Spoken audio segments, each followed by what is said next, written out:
Hi folks, it's Alan here, and this is going to be a slightly longer format video about what's going on inside this thing, which is my brand new APEX power supply.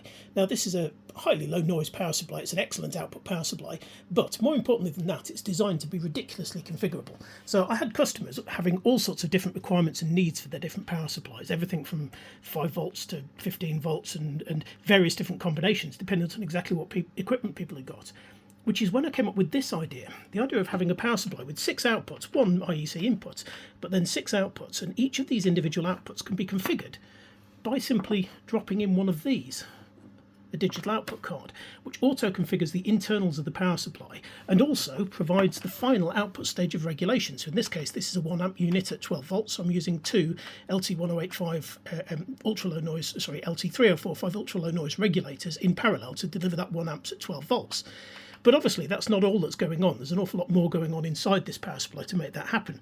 This card is actually designed so that the card itself configures the power supplies inside there that do the pre-regulation and get rid of all of the heat. I mean, you can see that the vast majority of the heat sinking is actually on the casework. So how's this working? Well, let me just pop the lid off and show you inside what's going on here. So first of all, this unit is only partially complete, and the reason for that is that if I now pull all of this cabling out of the way, you might be able to see a little bit about what's going on the one channel that I've currently got powered up.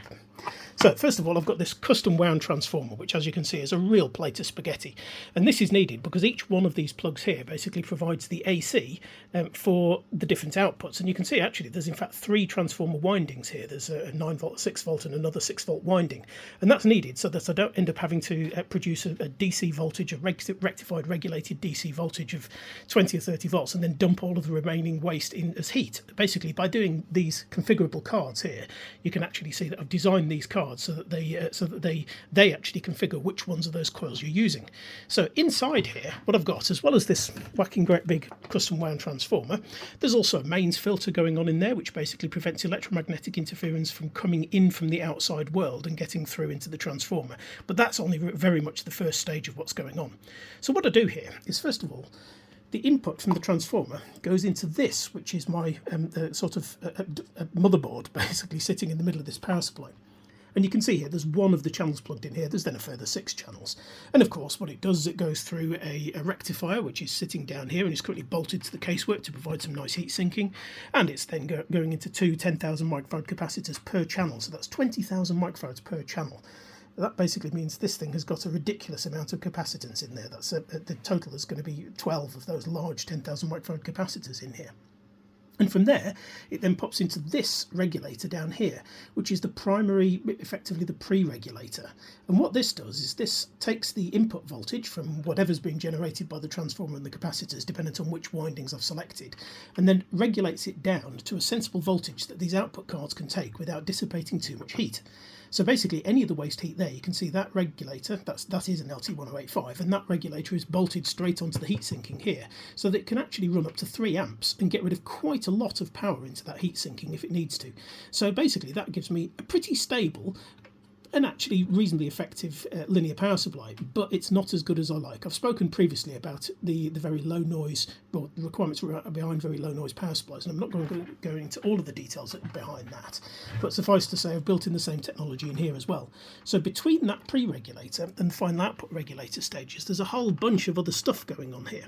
So first of all, I have inductive filtering. There's also actually on the back of here, there's ferrite filtering as well, which actually eliminates very high frequency electromagnetic interference going in either direction. And that then basically comes out to one of these, which is the card slots that this plugs into. And you can see here, this is the actual card that plugs into it.